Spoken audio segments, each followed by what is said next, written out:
causes which impel them to the separation.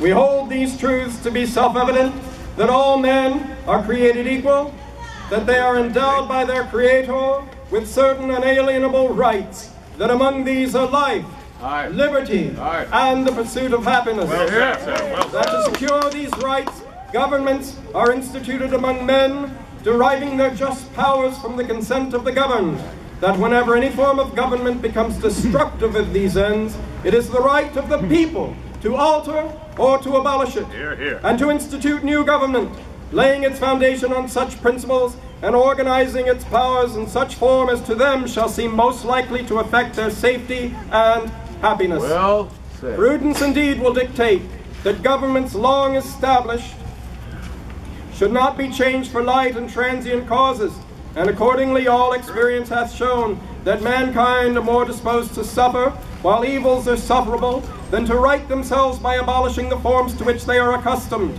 But when a long train of abuses and usurpations, pursuing invariably the same object, evinces a design to reduce them under absolute despotism, it is their right, it is their duty to throw off such government and to provide new guards for their future security. Well said, sir. Such has been the patient sufferings of these colonies, and such is now the necessity which constrains them to alter their former systems of government.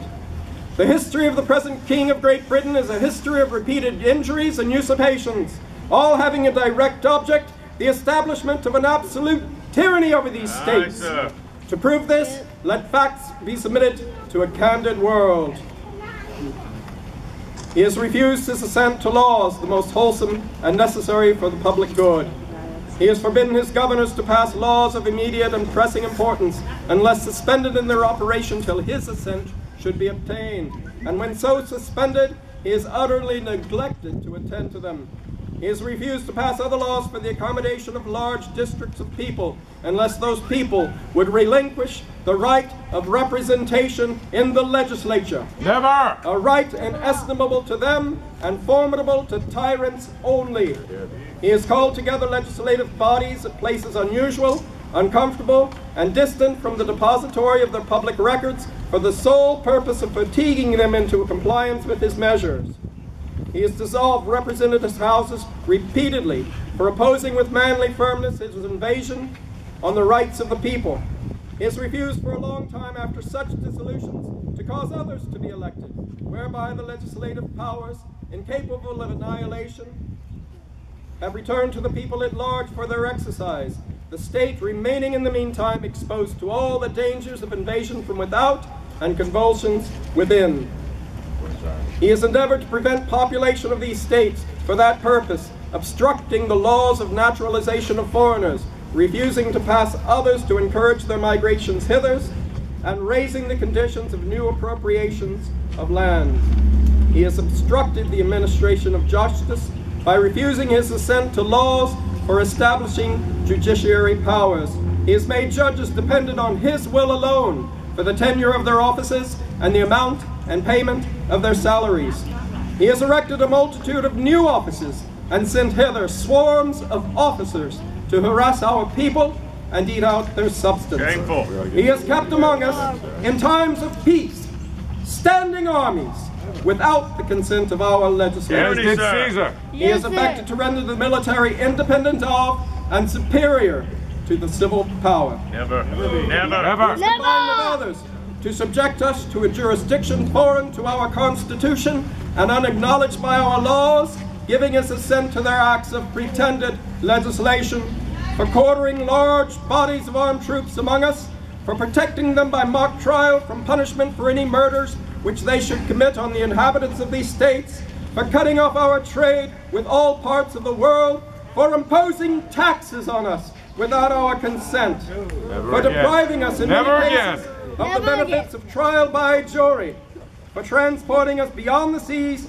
to be tried for pretended offenses, for abolishing the free system of English laws in a neighboring province, establishing therein arbitrary government, and enlarging its boundaries so as to render it at once an example and fit instrument for introducing the same absolute rule into these colonies. Let them try. Let them try. For taking away our charters, abolishing our most valuable laws, and altering fundamentally the forms of our government, for suspending our own legislatures and declaring themselves invested with power to legislate for us in all cases whatsoever.